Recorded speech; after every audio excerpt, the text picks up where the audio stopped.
you ever wondered about the status of women in Islam, from its inception to the present day? Let's journey back in time to the advent of Islam, where the Quran and Hadith, the primary sources of Islamic law, began to shape the lives of women. In this era, women were granted a multitude of rights and responsibilities.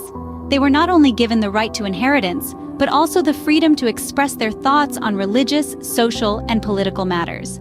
They were educators, businesswomen, and warriors, actively participating in the societal fabric and contributing to the growth of the Islamic civilization.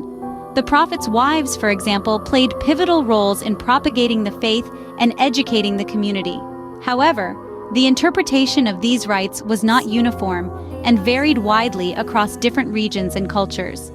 Thus, we see that during the early Islamic period, women were granted significant rights, but interpretation of these rights varied widely. As centuries passed, how did the status of women in Islam change over time? From the early days of Islam to the present, the status of women has been a journey of constant evolution. The Quran and Hadith, the primary sources of Islamic law and guidance, have been interpreted in various ways, leading to diversity in practice concerning women's rights and roles.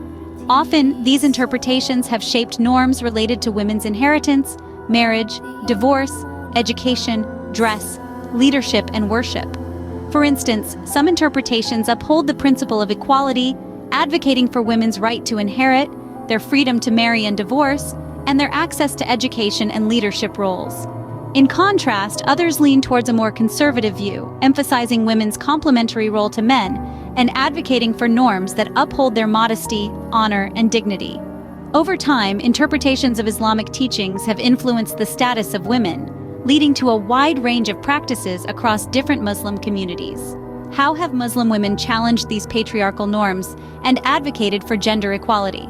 Let's delve into that. Amina Wadud, a scholar and activist, shattered a long-standing tradition in 2005 when she led a mixed-gender prayer, a role traditionally reserved for men. Her writings on women and Islam have further challenged patriarchal norms, stirring conversations about gender equality. Then we have Asanath Barzani, a 16th-century scholar from Kurdistan. Some consider her the first female rabbi in Jewish history. Her deep understanding of the Torah, the Talmud, and the Kabbalah wasn't just impressive, it was groundbreaking. By teaching and writing commentaries, she challenged patriarchal norms of her time. Lastly, there's Malala Yousafzai. After surviving an attack by the Taliban for advocating girls' education, she became a global icon of courage and resilience. Her nonprofit, the Malala Fund, supports girls' education worldwide, challenging patriarchal norms and advocating for gender equality. These women and many others continue to challenge patriarchal norms and advocate for gender equality within their communities. In the present day, what is the status of women in Islam? The answer is complex and multifaceted, much like the religion itself.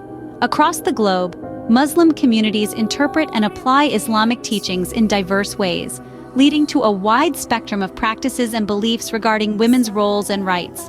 In some societies, women are asserting their right to participate in all aspects of life, from social to political, inspired by interpretations of the Quran and Hadith that promote gender equality. Others, however, adhere to more traditional norms, viewing women's roles as distinct yet complementary to men's, with an emphasis on modesty and familial responsibilities. The discourse on gender equality in Islam is vibrant and ongoing. Scholars, activists, and everyday believers engage in thought-provoking debates, interpreting religious texts through various lenses, from conservative to progressive. It's a dynamic, evolving conversation that shapes the lived realities of Muslim women worldwide. Today, the status of women in Islam continues to be a subject of debate and diversity, reflecting the rich and varied interpretations of Islamic teachings.